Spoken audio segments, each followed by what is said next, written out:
कामरान रुको। किधर हो तुम? जल्दी आ जाओ और वो सब कुछ लेके आना। क्या हुआ कामरान बेटा, किधर जा रहे हो? और ये सब औजार तुम्हारे हाथ में क्यों है? खैरियत तो है ना जाओ सब? वो कब्रिस्तान में पड़े, हमसे जाके ले लो।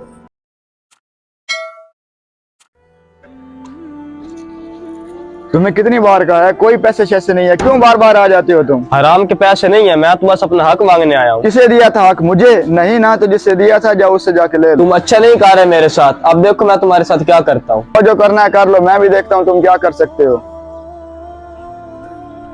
किधर हो तुम? जल्दी आ जाओ और वो सब कुछ लेके आना। क्या हुआ कमरान, इन उजाड़ों की क्या जरूरत बन गई? तुम चलो मेरे साथ, तुम्हें सब बताता हूँ।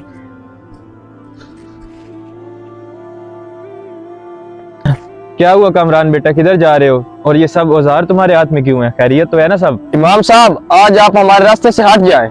वो तो सब ठीक है बेटा, लेकिन तुम क्या करने जा रहे हो?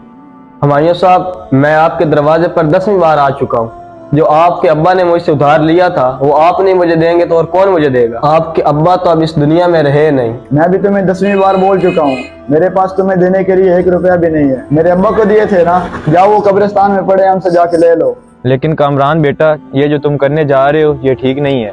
इमाम साहब, इसके अलावा मेरे पास कोई चारा नहीं है। हुमायूं को तो गैरतारी नहीं है, इसलिए आप हमारे रास्ते से हट जाओ।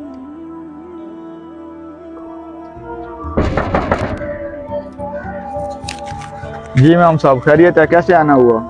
हुमायूं बेटा, कामरान तुम्हारे अब्बू की कब्र खोदने जा रहा है। क्या आप इतने यकीन के साथ कैसे कह सकते हैं? मैंने उनको अपनी आंखों से देखा है। आप जल्दी मेरे साथ आओ, इससे पहले कि वो आपके अब्बा का कफन निकाल दें।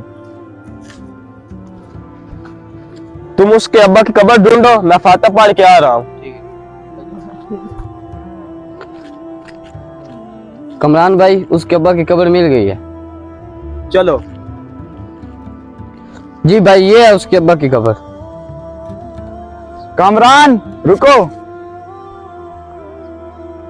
ये क्या कर रहे हो तुम?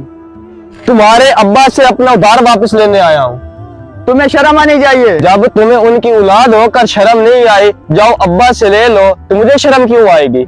कामरान ठीक कह रहा है कि वालिदैन के जाने के बाद उनकी जिम्मेदारी जितनी भी अधूरी रह जाती है, वो औलाद का काम है कि उस जिम्मेदारी को पूरा करें। आपके वालिद ने जो भी कर्जा लिया था वो आपको पालने के लिए लिया था। अगर वो दुनिया में सुकून की ज़िंदगी बसर नहीं कर सके तो कम से कम मरने के बाद उनको सुकून की ज़िंदगी बसर करने दो। बेटा, नेक औलाद ही माँ बाप की बख्शिश का जरिया बनती है। हम साहब, अगर इसे एहसास हो गया है तो इसके बाप कर्जा मैं माफ करता हूँ। मरने के बाद अगर वालिदैन को कोई चीज़ फ़ायदा पहुंचाती है तो वो है नेक औलाद, जो उनके वो काम मुकम्मल करती है जो उन्होंने ज़िंदगी में अधूरे छोड़े होते हैं। अगर आप ज़िंदगी में अपने वालिदैन की कदर नहीं कर सकते तो कम से कम मरने के बाद उनकी कदर करें। और अगर हमारा मैसेज पसंद आया तो दोस्तों के साथ शेयर करें। जज़ाकल्लाह।